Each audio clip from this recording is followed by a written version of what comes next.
Hey guys, I am Rachel with Restorations by Rachel, and here is my project this week. It looks pretty similar to one that I've done recently, the oak dresser. Remember I restained the top and painted the base. But this one I'm going to go for a little bit different look. I'm going to try to strip it all down and do a paint wash. It's a pretty popular look right now, and I have done it like on the top of a dresser before, but I've not done the entire dresser, but this one is solid wood as well. It needs some updating, and there's some missing drawer glides and dings and whatnot. So there are some issues I'm going to have to walk through as I refinish this, but, I'm hopeful that I can make my vision come to life. So let's get going.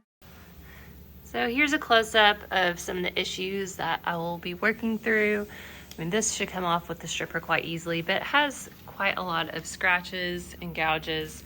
There's a bit of a film left from a primer that I used on another project, but there are quite a few dings, and I might not be able to work all of those out, but I just kind of consider that part of character of the dresser. But that one I will probably fill and try to color correct. But there are missing drawer glides, like that's there on the top, but nothing on the drawer bottom. So we'll get that fixed.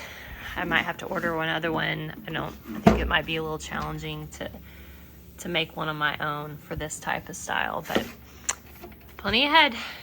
Okay, just kidding about that other drawer. So I think the only problem I'm gonna have to deal with is this drawer glide base, because it appears that they all just hook on to the track like that, and then there's nothing in the middle that it glides upon. So I think that's my only fix I'll have to make. All right, first things first, I am going to start stripping this. So if you see my other videos, you know this is my favorite stripper. It's Green Easy Stripper. It is environmentally friendly. I do not have to wear a respirator, which is so amazing, especially right now when it's getting up to 100 here in Texas. So you just pour it on there, spread it around liberally, and it says work time of 2 to 4 hours, but I found that an hour is plenty sufficient. So I'll come back and check on it at an hour, and if there are any dry spots, then I'll add some more and let it set for a little bit. But besides that, we'll be good to go. And then also just timing, you want to be aware of, like, I'm not going to put this on everything, because if I let it sit for an hour or so and then I start stripping the top, well, that's going to take me probably a good 15 minutes to strip it and then go through with the finishing cleaner and get it all good and stripped down, I guess. So if I went through that process with everything, then there would be parts of the dresser that I put stripper on that have dried out, and then I would just have to put the stripper on there again, and I'd be wasting a lot of product. And this stuff is kind of pricey, but to me, for the ease of use and it being so non-toxic, it's worth it to me, especially since it works so well. So I'm going to do the top, and then I'll probably do like half the drawer fronts, and then when I go to start working on stripping those down, I will apply the stripper to the base and the other drawer fronts to let it sit while I'm working on stripping the other things. So hopefully that makes sense, but you just kind of, some things you gotta plan ahead and think about.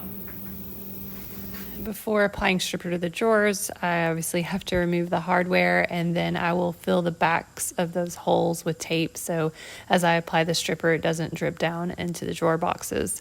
I actually forget on 1 or 2 of the drawers and end up having to clean that up. It was kind of annoying, but it happens. There were a lot of holes. Okay, it's been sitting for a little over an hour now, so I'm going to work on scraping it off. It's a pretty simple process. Like it's gotten maybe a little gummy, but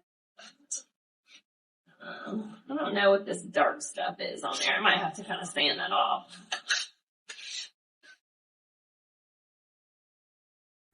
This finish was just quite stubborn for whatever reason. It didn't really want to come off the top very well, but along the trim, I did take a paper towel and it came off a lot easier there. So I don't know why it wasn't coming off the top as well as it did on the trim. But then I came in with the afterwash and scrubbed it with quadruple zero steel wool.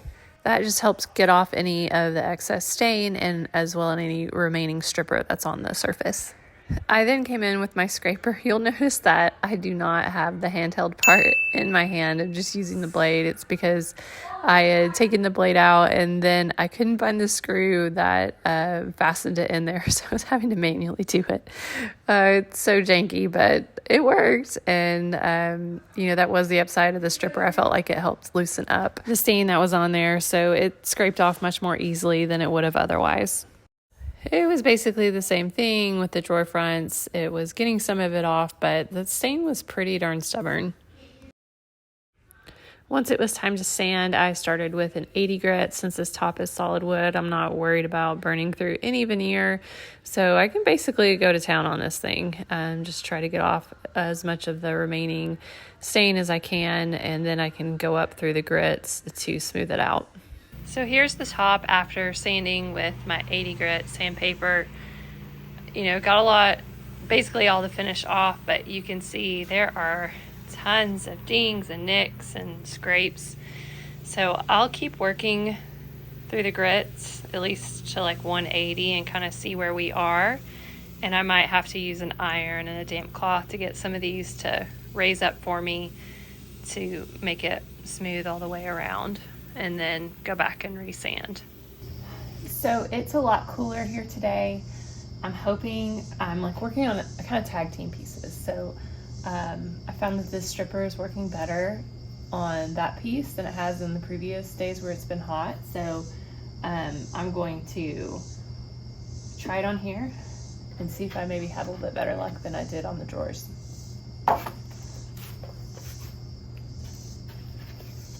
One thing I'd like to note is you see that drippy finish on the upper right.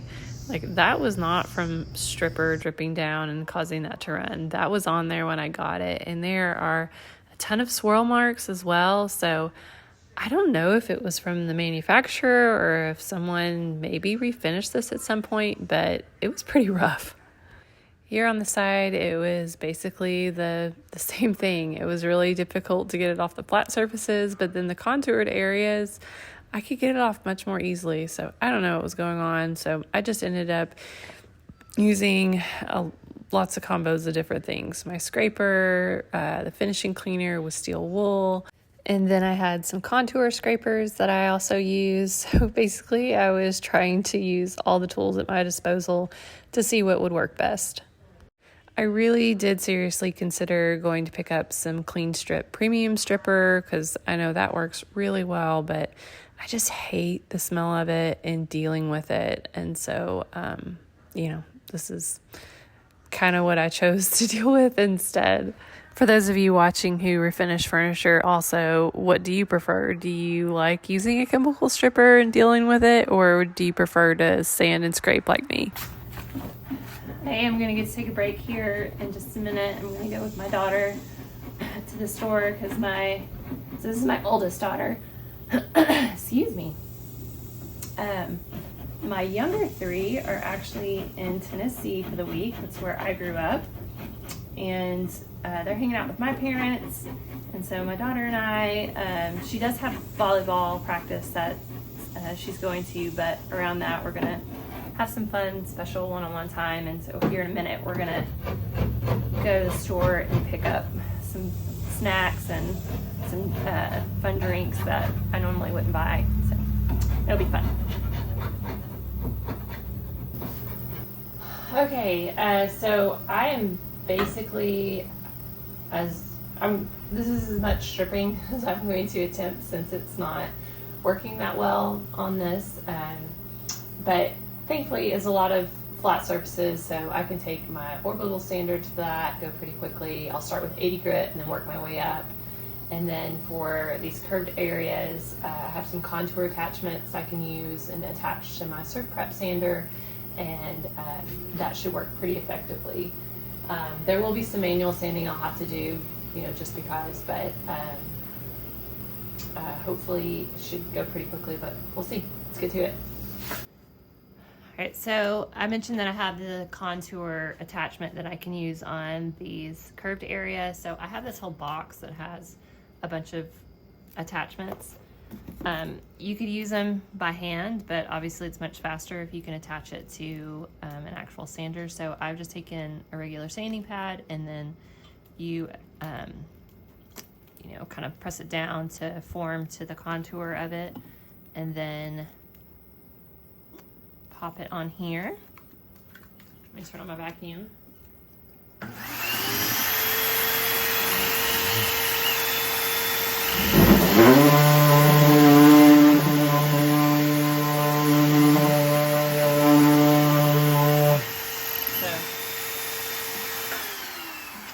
So as you can see, it works really well. I might need to go down a step smaller since it's not really getting that, but I'll just kind of experiment with it and see what's the best fit.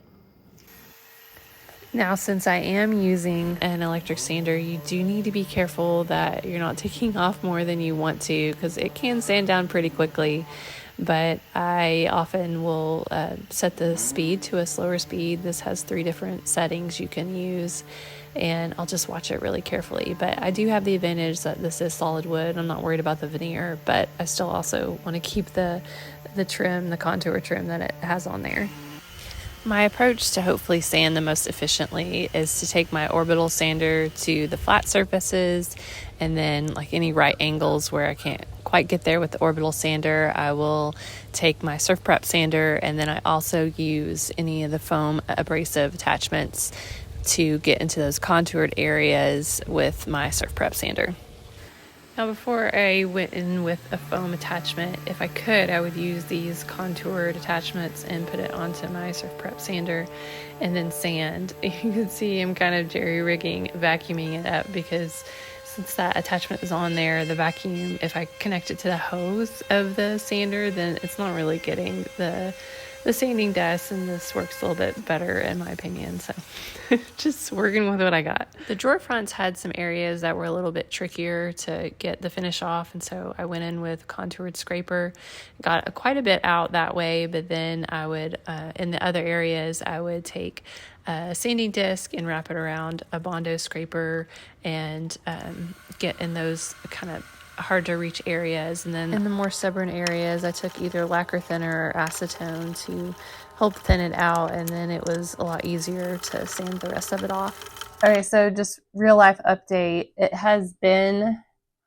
probably 2 to 3 weeks since I've really gotten to work on this. I was finishing up the table for the friend that ended up being so tedious for me, and then I did that custom desk and chair, and I thought that, hey, I'll be able to sand or work on this maybe in between dry times or something like that, but just life happened and didn't work that way. So I'm done with those, and I'm excited to focus on this week. I'm encouraged at looking at it like, okay, maybe the amount of sanding I have left isn't going to be so bad. I have some spots on the drawers and here on the side and whatnot that still have some chunks of finish on it. This finish is pretty stubborn in some spots, and so it's just taking me a little bit more effort to get to it or get it off. I did order some more of these particular foam sanding abrasives from Surf Prep, and I understand that this sander, it's not going to be in everybody's budget. This is something I saved up for because I saw a lot of refinishers using it and had great reviews. Eventually, I would love to get their orbital sander and their vacuum. And I'm actually just became an affiliate of theirs, which I'm really excited about. So if you use my discount code Rachel, you can get 10% off, and Amare, CHEL. I know some people spell it a little bit differently, but I'll have that down in the description. But it's been something I've used a lot of. I use the orbital a lot my DeWalt orbital a lot, but you know, for corners or you know, with these contoured edges, they have a lot of different options with the foam abrasives. This is probably like a medium to a firm, so it's going to give, but it still isn't going to give a lot because they have their squishy ones give quite a bit, and so it doesn't take off as much. But I think with some of these contoured surfaces, I can still go in with this. And this is the medium grit. Ooh, pressed it on. And they have different like levels. So the medium grit's like 120 to 150, but then they have different, you know, grades of fine, very fine, super fine.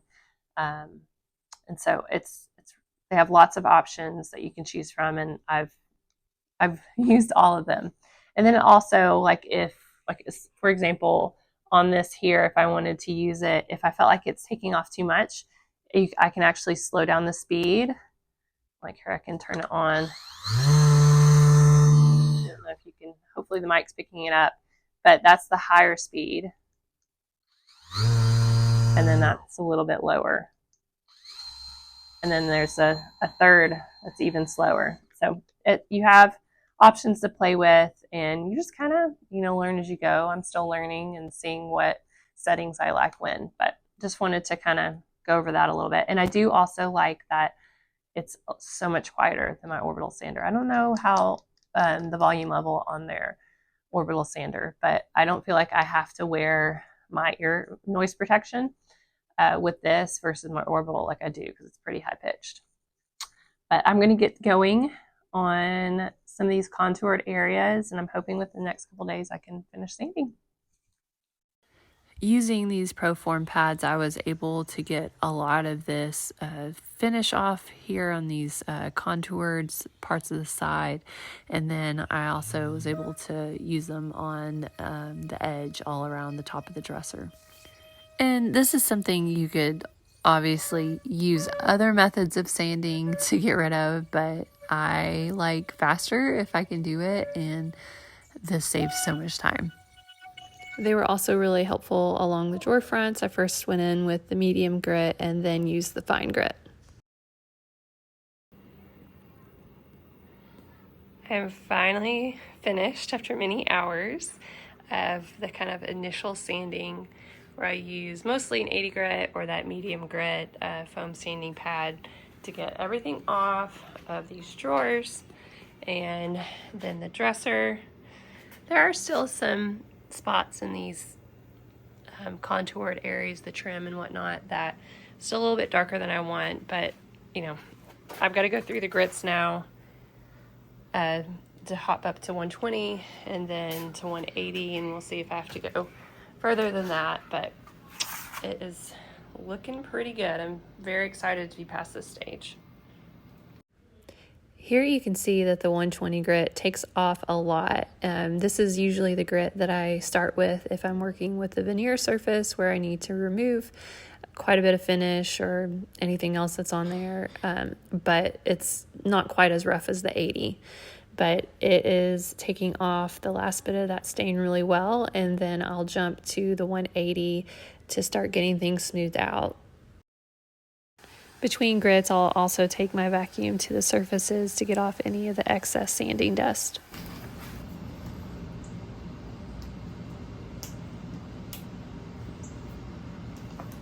All right, that was a sweaty sanding session, but I think I'm done. So I need to go take care of some things inside with my kiddos, but once I get everything wiped down, I'll be able to do the paint wash and see how that's looking. I'm pretty excited. Okay, had a chance to go inside and cool down. So that was nice.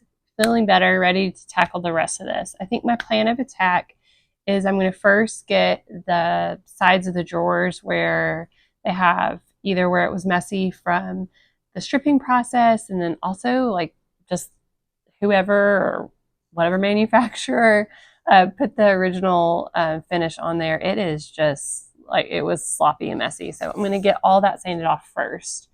And then I'll get to paint washing, and I have that one drawer glide for sure that I need to fix. So that's my plan of attack. I do unfortunately have to like dig my saw out from behind my kids' bikes and stuff. So I'm like, ooh, but first world problems. I'll get it done. So let's get to it. As you can see here, I have some drawer joints that are broken. Thankfully, this is a really easy fix. You just need some wood glue and clamps. This one is far more separated. It's completely separated versus this one's just a little bit in here. So honestly, it's a little bit easier if it's completely separated, because that way you can just get your glue down in there versus this way I'm going to have to kind of encourage it down there. But you want to put enough down there, but then you don't need to go too crazy, because then you'll have a lot of that excess that squeezes out when you clamp. And you want to try to wipe up as much of that as you can. So then later, when it dries, you don't have to sand it back. So sits in there very nice, like so. I'm gonna have my clamp. Actually, probably gonna need to use 2 on each drawer. So I'll have to go grab a couple.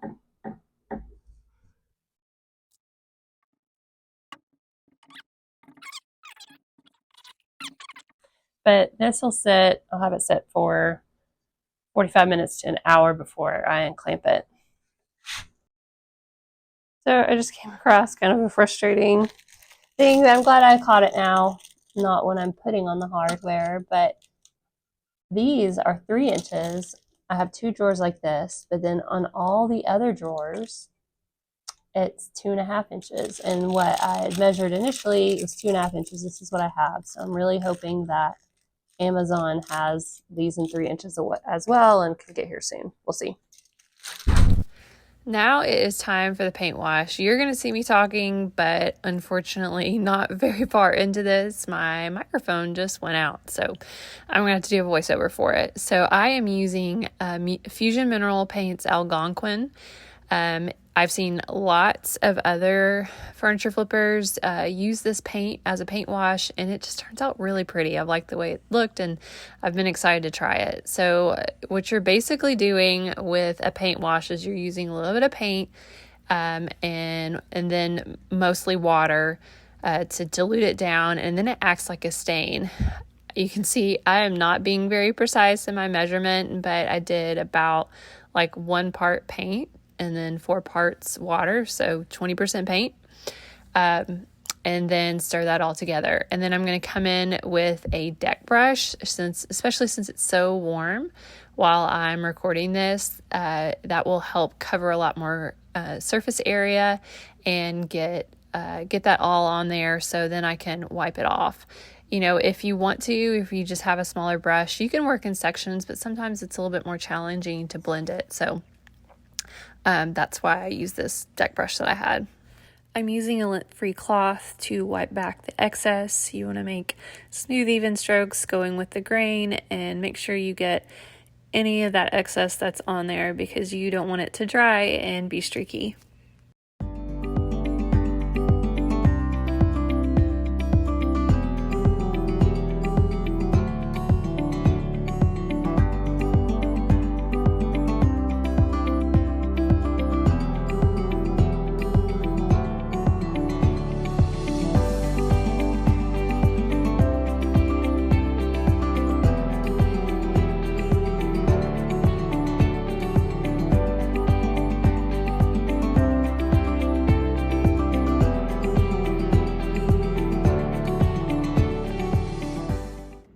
So I think all the drawers look really good, but there's a little bit of inconsistency. Like this side and the top is lighter than I feel like the rest of it is. I think just from the paint settling on the bottom and being in the brush. So I will, once this dries some more, I will put another layer on this and hopefully be able to match it up better. Later that night, I got on that second coat, and thankfully after that, they matched perfectly to the drawers. Next step was top coat. I put on 3 layers of Gentle Finishes High Performance Flat top coat, lightly sanding with 400 grit sandpaper in between each coat. Well, I was doing what I thought was my last round of top coat, and I kicked over the drawer while working on the dresser, and this happened. So frustrating. So I'm going to fix that, and that's going to take some more time, but we're getting closer. I finally figured out what I was going to do to hopefully make this look okay. I pulled out some dust, sawdust, basically from my vacuum where I've been sanding on this piece, and I've seen where you can essentially make a wood filler with sawdust and some wood glue. So I'm going to try that and then fill that little hole with it and hopefully sand it down and then blend it. I don't know. I feel like it's my best bet at getting a decent match.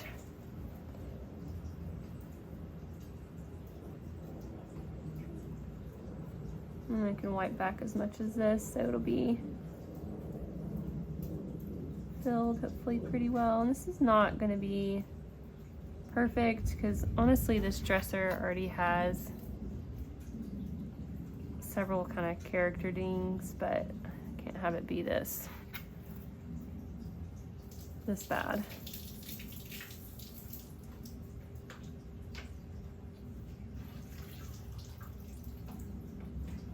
I might have to go 2 rounds with this. That's a good start. I did have to end up doing a second round, and then I hand sanded it to try to be as even with the rest of the drawer front as possible, and then went in with a little bit of paint wash, and it worked out perfect.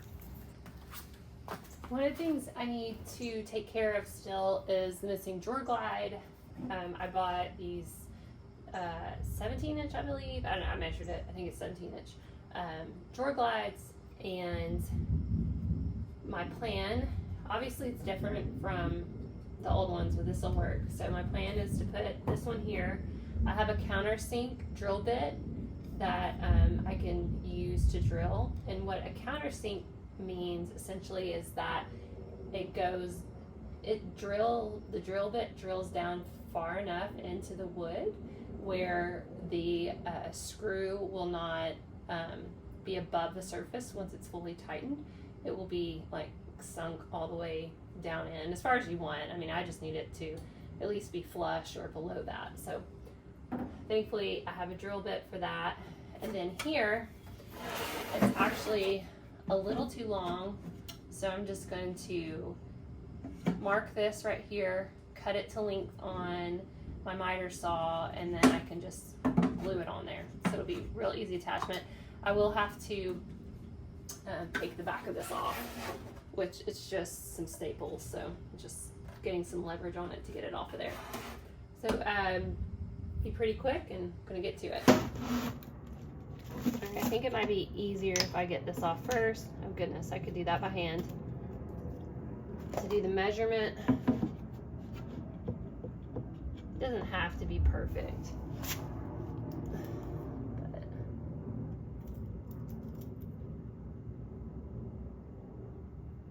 do it right up against the line.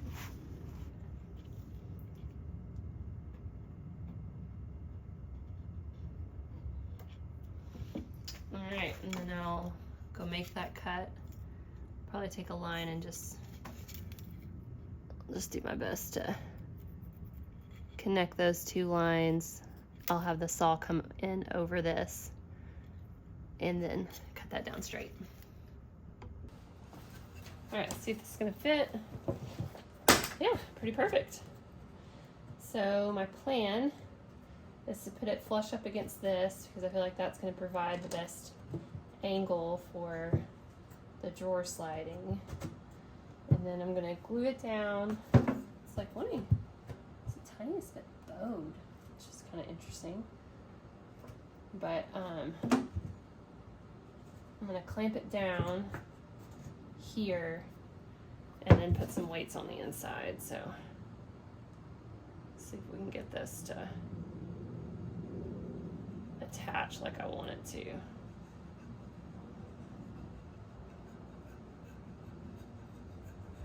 This definitely ended up taking some finagling to get it on there the way I wanted, just because of that bowing in the bottom of the drawer. It would have been a whole lot easier if it didn't have that, but I wanted to make sure that all every part of that new drawer glide was touching the bottom of the drawer, so it was secured the best. And so I put those 2 clamps on there and then weighted it down so it would be touching. And then I had to run and take my miter saw into the garage because we got this totally random thunderstorm, which is super rare in early August around Texas. I mean, you can even see my daughter come out. Super thankful for the rain. So it's time to drill into the drawer glide. This is the countersink bit. Essentially, this is the part that will create the grooves for the screw, and then this part burrows the hole down into the wood that's bigger that the head of the screw will fit into. I've already made a mark on this and that side. I'm going to try to do this while holding it. If it doesn't work, I'm going to have to figure out a way to clamp it.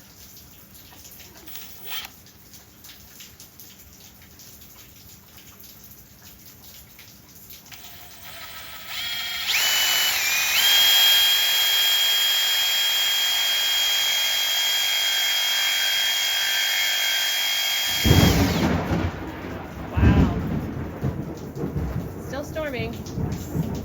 That one was good. All right, so create a little bit of smoke, but you can see how it made a hole there. And then hopefully this is gonna fit down in there.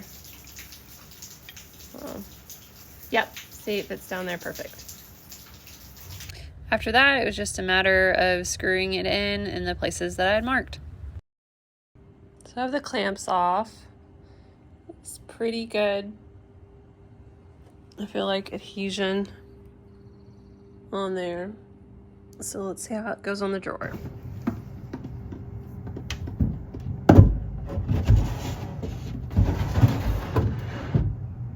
Okay.